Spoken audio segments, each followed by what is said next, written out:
Powercrunch!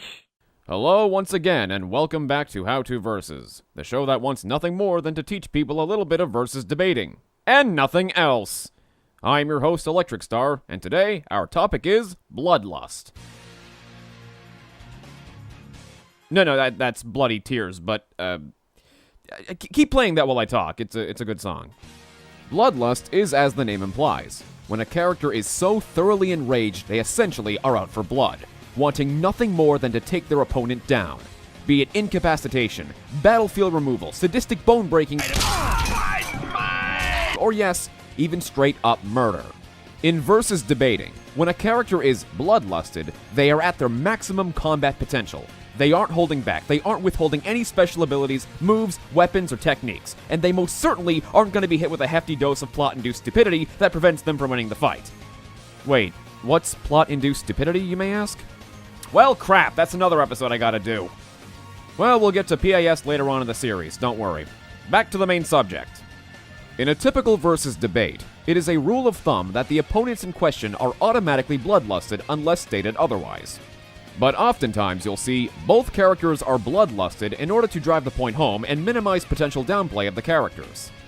Being in a state of bloodlust is not just limited to fiction, funnily enough. It's entirely possible for a person to reach such a level of anger or hatred that they have one objective: take the poor sap in front of you down, regardless of the physical and psychological strain that will inevitably be put on you during and after you snap out of it. In fact, entire armies throughout history have even honed their skills to tap into a bloodlusted state when necessary.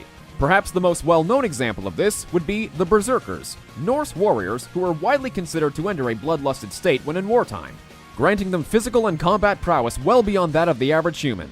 So yeah, folks, super modes exist in real life, sort of. Now back to fiction. This concept can beg the question, why would we clarify that victory is their only goal and they shouldn't hold back? And oddly, you half-answer the question yourself, hypothetical person who asked. Many examples throughout fiction rarely have their character at their maximum potential 100% of the time. Sometimes the character deliberately holds back because they are too powerful, and if they cut loose, they may lose control and innocent lives may be taken. Sometimes the characters are just lazy as all get out and rarely fight at their full potential. Other times, the writers and animators like to bounce all over the spectrum in terms of feats, then it leaves us versus debaters scrambling to organize their feats from low end to high end and in turn where the feats for a bloodlusted state would fall under. That's always the most annoying.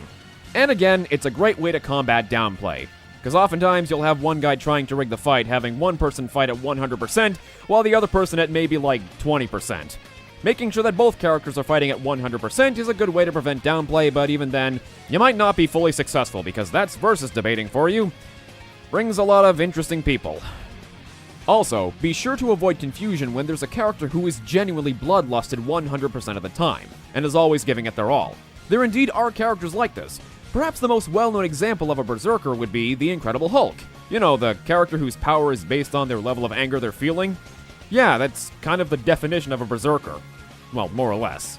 But that's what you need for bloodlust, basically. Now, don't be fooled. A character being bloodlusted does not automatically mean they are a raging berserker who can barely form a coherent thought that they may be extremely out of character. While some characters do indeed have this mentality when enraged, or even 24/7, as we just said earlier with the Hulk, it's often a term to ensure the readers and/or watchers that they are not holding back. They are giving it their all. To stop the downplay. I'm eating my microphone right now.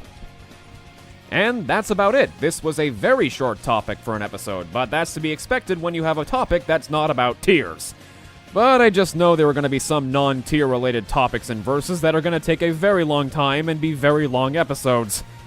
Editor, I am so sorry in advance. What do you mean you don't forgive me? What are we not paying you for? Whatever. This is Electricstar, signing out, and I'll see you all in the next episode. Goodbye.